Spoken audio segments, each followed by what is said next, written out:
In this continuing dialogue between seeker and diviner, excerpted from the upcoming book, The Post-Religious African, Unhacking the Divinity of Colonized Minds, the African seeker inquires about the Grand Organic Divinity. Seeker: what or who is this Grand Organic Divinity that you speak of? Diviner: the Grand Organic Divinity comprises all that there is, all that ever was, and all that forever will be. Its reality extends beyond your physical reality to include every component of the universe, including those that you have been taught to label as living or non-living, physical or non-physical, measurable or non-measurable. Your personal divinity experiences your physical reality via interactions with your mind. Your mind in turn interacts with your physical self via your ego. Your physical self is an autonomous machine, a self-aware robot that has been hardwired to do whatever it must do to stay alive, including defending itself against external threats, as well as pursuing all available avenues for living a happy life when possible. This may include aggression against others, either in pursuit of what others have, or in defense of what it has that others are threatening to acquire.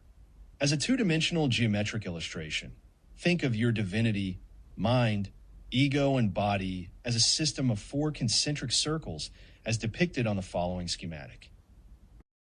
Your divinity is the innermost circle encased by your mind, which itself is encased by your ego, which is wrapped up within your body. Conversations in your mind are ongoing continuously between your ego and your divinity.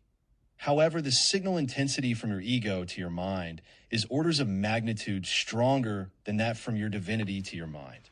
You may need to isolate yourself in a quiet place and be deliberate in listening for signals from your divinity in order to hear what it is transmitting to your mind. The decisions made in your mind are the result of the choices you make as to which voice prevails in your mind, your divinity or your ego. The ego in turn mediates between your mind and your body. It implements signals from a mind that are consistent with the well-being of the body. Your ego mediates between the physical inputs from your body, the 5 senses sound, sight, touch, taste, and smell, and the transmissions from your mind. Seeker: is the Grand Organic Divinity my maker? Diviner: not in the sense that you're thinking. You are part of it, not made by it. The mechanisms through which you were born are subject to the laws of nature, if I might put it that way. What you understand as the laws of nature are the laws that govern the interactions among all the physical components of the Grand Organic Divinity. They are not to be confused with the laws that are stipulated by the tenets of a belief system. Of all the things about yourself, there are at least 2 things you cannot change or alter. One is the place where you were born, and the other is the set of parents that gave birth to you. These are elements associated with the boundary and initial conditions that I discussed with you earlier. You can begin to see that your ancestry matters. I know that all of your life you have been made to believe in a deity that supposedly made the heaven and the earth. Seeker: who made that deity? Diviner: seeking to know who made you or who made your maker is a distraction, part of the process of hacking your divinity. What matters is the understanding of what you are part of and what is part of you. That way your connections are real and continuous and will stand the test of time. Most importantly, you should be aware of these connections independent of what anyone tries to make you believe. You are a unique component of the Grand Organic Divinity. Unique in the sense that nobody else was born in the same exact coordinates of your birth. Seeker: wait a minute, I was born in a hospital. The same hospital where many other children were born and possibly continue to be born even as we speak. Why would you tell me that nobody else was born in the exact coordinates of my birth?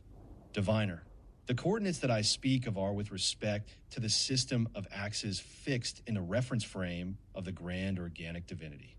Relative to this frame, everything in the universe is constantly in a state of motion.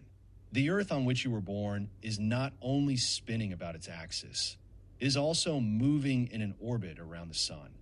The sun itself is in motion relative to the galaxy, and the galaxy is in motion relative to the observable universe.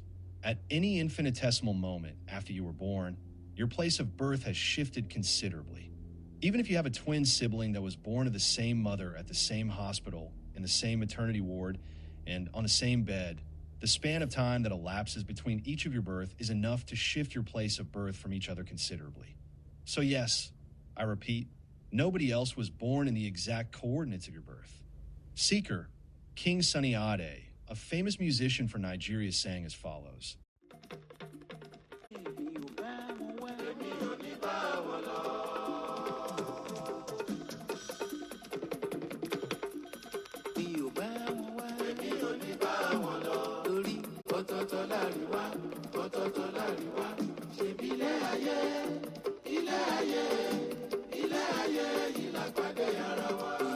Translation, I didn't come with them, so I'm not returning with them.